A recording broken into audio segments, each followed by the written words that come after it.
Three extraordinary lives.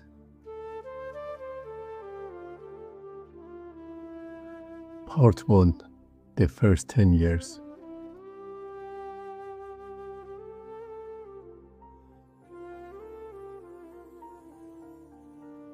Every great story begins somewhere unexpected.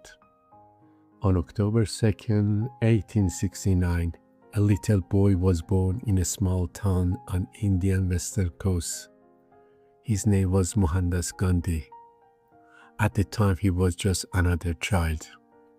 He went to a school, walked the dusty street, then rushed straight back home, hoping no one would stop him for a chat.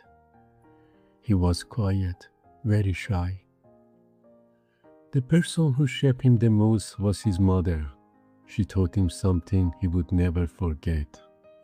Always tell the truth. One day during a spelling test, the teacher noticed Mohandas had written one word incorrectly.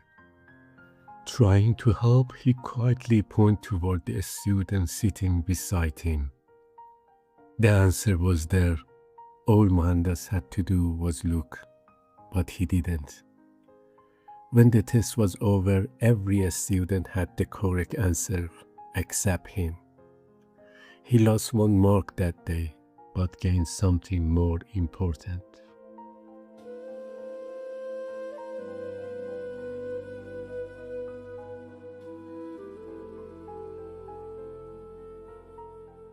Ten years passed. Far from the warm street of India, another child opened his eyes to the world. His name was Albert Einstein. He was born on March 14, 1879, in the quiet German city of Ulm. No one in that little house could have imagined that this tiny baby would one day change the way we understand space-time and the universe. As Albert grew, his parents worried because he wasn't speak as much as other children. He didn't say much, but he noticed everything. While other children quickly ran from one game to the next, Albert often stopped to look a little longer. He could spend several minutes watching sunlight on the wall, or wondering how simple things worked. Everything began when Albert was 5.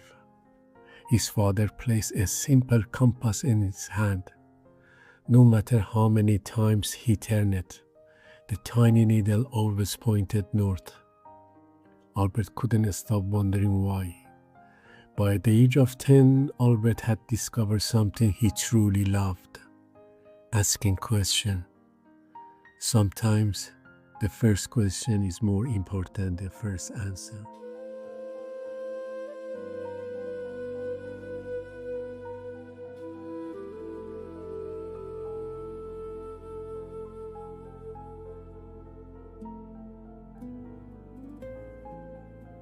Another 10 years went by. This time, our story takes us to South London. On April 16, 1889, in a tiny one-room home, a little boy was born. His name was Charlie Chaplin. He grew up with his mother and his old half-brother Sidney. His father was never part of his life. Life wasn't easy. There was never much to go around. But outside, the cobbled streets were always full of children, laughter, and life. Like any little boy, Charlie loved being outside. One evening, when Charlie was only 5 years old, his mother took him to the music hall where she performed. But that night, her voice suddenly failed. Soon, the audience were shouting, so Charlie walked onto the stage and finished the performance himself.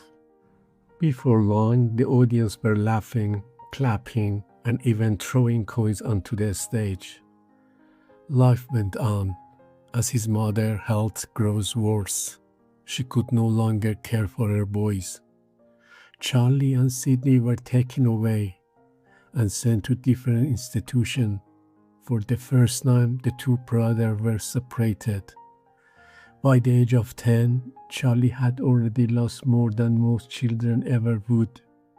But this was only the beginning.